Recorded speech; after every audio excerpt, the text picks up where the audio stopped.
ഈ ഫോട്ടോയിൽ നിന്നും നിങ്ങൾക്ക് ഏതെങ്കിലും ജീവിയെ കാണാൻ പറ്റുന്നുണ്ടോ? ഇതാണ് ഗ്രേറ്റ് പ്ലൂട്ടോ. ദൂരെ നോക്കിയാൽ ഉണങ്ങിയ ഒരു മരക്കൊമ്പാണെന്നേ ആരും പറയത്തുള്ളൂ. പ്രകൃതി നൽകിയ ഈ കഴിവ് ഉപയോഗിച്ചാണ് ഇവർ ഇരപിടിക്കുന്നതും ശത്രുക്കളിൽ നിന്ന് രക്ഷപ്പെടുന്നതും.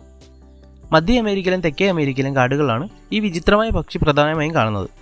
ഇവരുടെ ഏറ്റവും വലിയ പ്രത്യേകത എന്തെന്നാൽ ഇവരുടെ ഈ രൂപവും അതുപോലെ തന്നെ കണ്ണുകളുമാണ്. ഇവരിങ്ങനെ ഒരു മരത്തിൽ കണ്ണടച്ചിരുന്നാൽ ഒരു മരക്കൊമ്പാണെന്നേ പറയത്തുള്ളൂ. പക്ഷേ ഇങ്ങനെ കണ്ണടച്ചിരുന്നാലും ഇവർക്ക് ചുറ്റും നടക്കുന്ന എന്താണെന്ന് വ്യക്തമായി കാണാൻ പറ്റും. ഇതെങ്ങനെയാണെന്നല്ലേ നിങ്ങളിപ്പോൾ ചിന്തിക്കുന്നത്? ഈ പക്ഷിയുടെ കണ്ണുകളിൽ ചെറിയ ചെറിയ സുഷിരങ്ങളുണ്ട്. ഇതുവഴി ഇവർക്ക് ചുറ്റും നടക്കുന്നതെല്ലാം വ്യക്തമായി കാണാൻ പറ്റും. പകൽ സമയം മുഴുവൻ ഇങ്ങനെ അനങ്ങാതിരിക്കുന്ന ഇവർ രാത്രിയായാൽ ശരിക്കുള്ള രൂപം പുറത്തെടുക്കും. ഇരുട്ടിൽ വളരെ മികച്ച കാഴ്ചശക്തിയുള്ള വലിയ മഞ്ഞ കണ്ണുകളാണ് ഇവർക്കുള്ളത്. അതുമാത്രമല്ല ഇവരുടെ വാ കണ്ടാൽ നമ്മൾ ശരിക്കും ഞെട്ടും.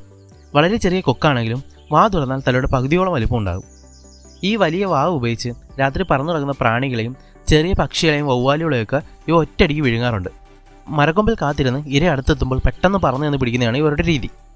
ഇനി ഇവരുടെ ശബ്ദം കേട്ടാൽ ആരും ഒന്ന് പേടിച്ചു പോകും. മനുഷ്യൻ കാട്ടിരുന്ന് കരയുന്നത് പോലുള്ള ഭയപ്പെടുന്ന ശബ്ദമാണ് ഇവരുണ്ടാക്കുന്നത്.